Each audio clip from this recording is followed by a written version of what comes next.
Assalamualaikum warahmatullahi wabarakatuh. Welcome to UJAR, program Unpam Mengajar. I'm Tutik Rataning Tias, an English department lecturer for Introduction to Literature. I'm going to share material about the development of English literature.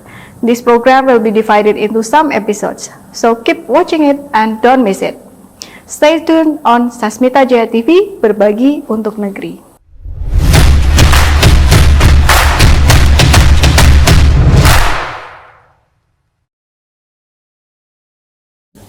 Hi everyone! In the previous episode, we discussed the definition of and the function of literature. Can you recall them? Well, I believe you can remember the 7 functions of literature. Now, let's continue to discuss the development of English literature, so we can learn English literature from its history. As we know, English literature is fast, constantly growing and evolving. Many of today's classical literature and even educational texts are out to English literature. When asking a young person or even an adult about the literature they have read, more often than not, what they would answer you is something from the English variety. There are so many books written in English by not just the native speakers, but also those who learn English as a secondary or foreign language, which might make you confused on what qualifies as English literature. Does it have to be written by native speakers of the English language only? Or as long as it's in English, then it's already English literature? Would it need to have the characteristics or elements of English literature to be counted as one? Let's find out.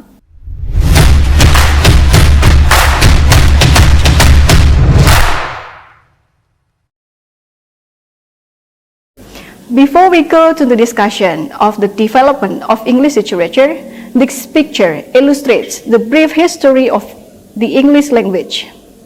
Now, let's start with the Old English period. Not much is discovered or known regarding the beginnings of English literature, but they say that it would be a logical assumption that this kind of literature has already been there for some time, even before the writings of poems and prose have been made. The start of English literature is said to have begun around the 5th century, and part of this was due to the Romans leaving the British area, which made them open and vulnerable to various invasions. The Norman conquest of 1066 is another turning point in the history of English literature. Hundreds of years before, William, who was the Duke of Normandy at that time, have conquered the British Isles and removed their connections to Scandinavians. This is also said to be one of the reasons on why there are some French words that have been integrated within the English language and lexicology. With the Norman conquest that has happened, it was a huge impact toward English literature because of the differences in styles and registers. Not just in literature, but also in official manuscripts and documents for the government, which was how much of an impact the conquest had on the side of the history. Some people might not be aware, but the Old English period literature actually has its own literary features. Listed below are the features of written works that were gathered from that time frame. Pagan origins. A lot of poems that were found during this time had references and relations with paganisms, like Beowulf.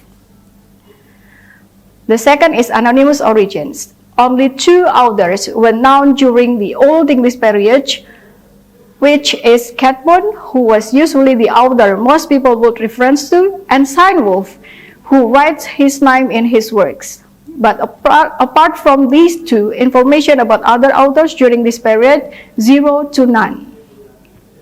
The third one is manuscripts. Only half of the literature during the Old English period have survived, most specifically the poems, prose or written language with no metric patterns or structure in the Old English period played a part in literature as well. King Alfred, who was considered to be the father of English prose, has begun his journey in this side of the history because of the poor status of English literacy within the kingdom, as well as the decrease of Latin learning and language. To uplift the spirits of the people and his officials in learning, he had books translated in his mother tongue. The translation itself was done by King Alfred, and though he sometimes translated literally, it was a huge contribution to literature, not just from before but also in this time. Now, let's move to Middle English period. This period has experienced many developments and happenings within England, the rise of dynasties, the tension between various members of the high authority as well as the people, and wars, both local and international. The Middle English period was another new development, unlike our own days, regarding the language, which could be seen with the rise of different ideas and beliefs, as well as the dwindling tradition of the older age. The written works that were handed down in this time before the Old English were mostly in the West Saxon dialect, an effect of the Wessex being in great power, but the literature from this new period was from various dialects depending on who was the author. The standard English in present days is the brilliant result of the various development from Old English. There are actually 5 main dialects developed from the Old English period, namely Northern, East Midlands, West Midlands, Southeastern, and Southwestern. From the East Midlands, dialect which was slowly developed through the years came the birth of today's English in Britain and other parts of the world where people learn it. This period has given us so much literature to look at that is all interesting and different and gives us an insight into the continued development of the English literature. Here are the literary features exhibited from the written works in the Middle English period. The first one is transition. This period has been one that encouraged the transition and changes from the literature traditions from before. Poets in the Middle English have started experimenting and reaching out to follow new literature and styles. The second one is anonymity. Anonymously writing poems and prose still haven't changed in this time. A large percentage of literary works in the Middle English period are unnamed or unsigned, and even if they were only names present which did not help much in identifying people who actually made these pieces. The third one is rise of poetry.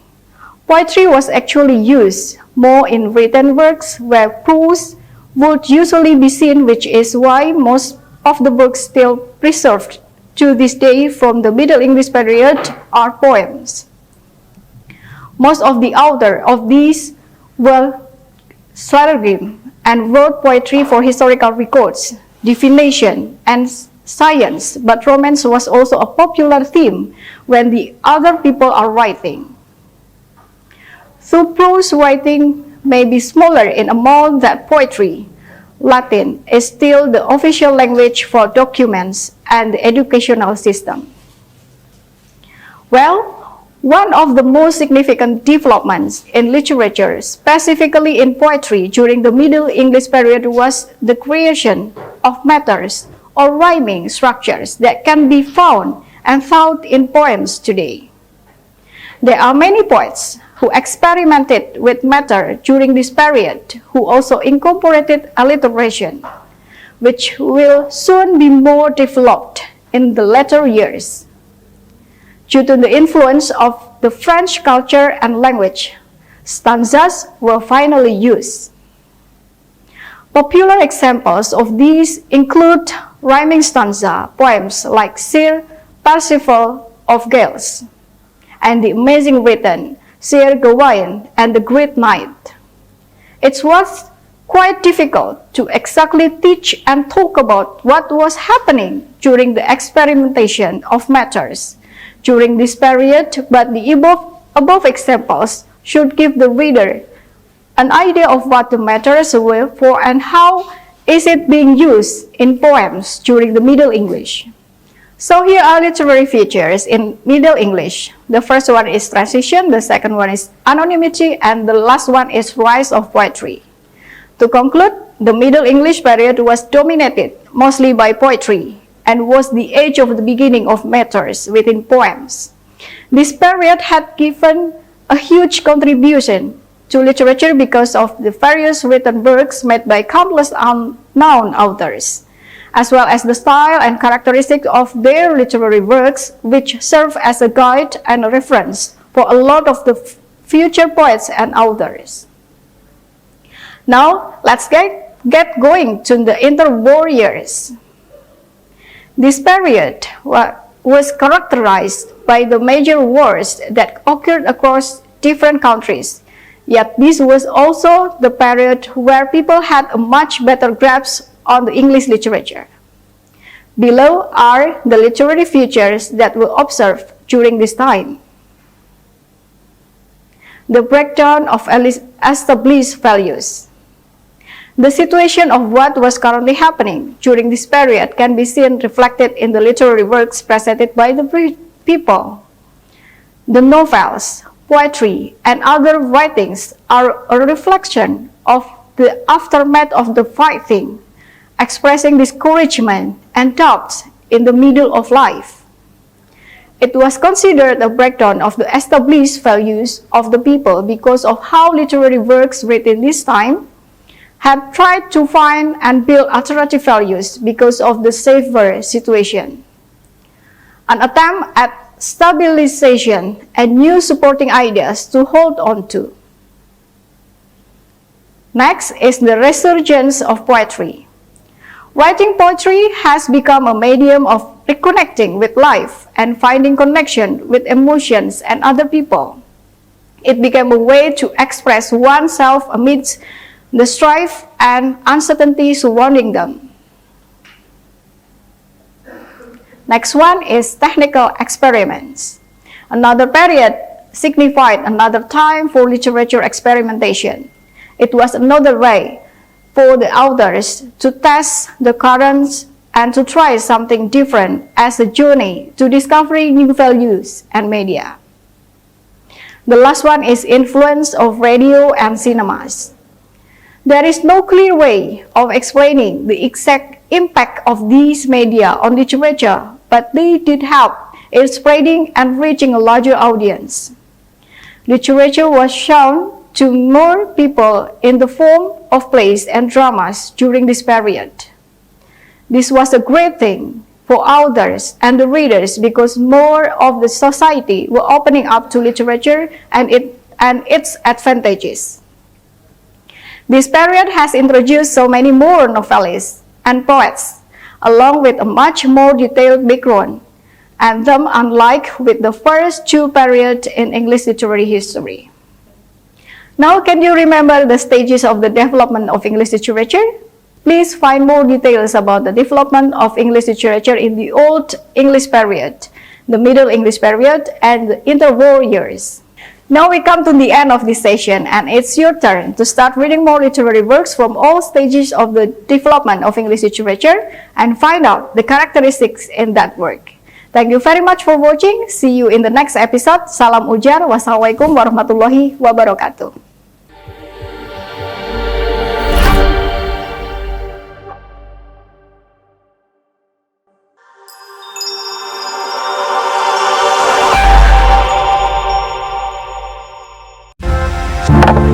Thank you. You are very welcome. You can speak English? Of course, I also study at Universitas Pamulang. I took English literature. Are you guys talking about English literature? You're students too? Definitely. By the way, in Universitas Pamulang, English literature provides several subjects such as children literature, film studies, popular literature, and drama performance. It's only for 200,000 rupees per month. Don't be afraid if you are working. Universitas Pamulang makes it easy for those who work by providing employee class with hundreds of enrolled students who study here because of its flexible scheduling. Register now and enjoy the benefits for joining English literature at Universitas Pamulang. English Literature Department is your home.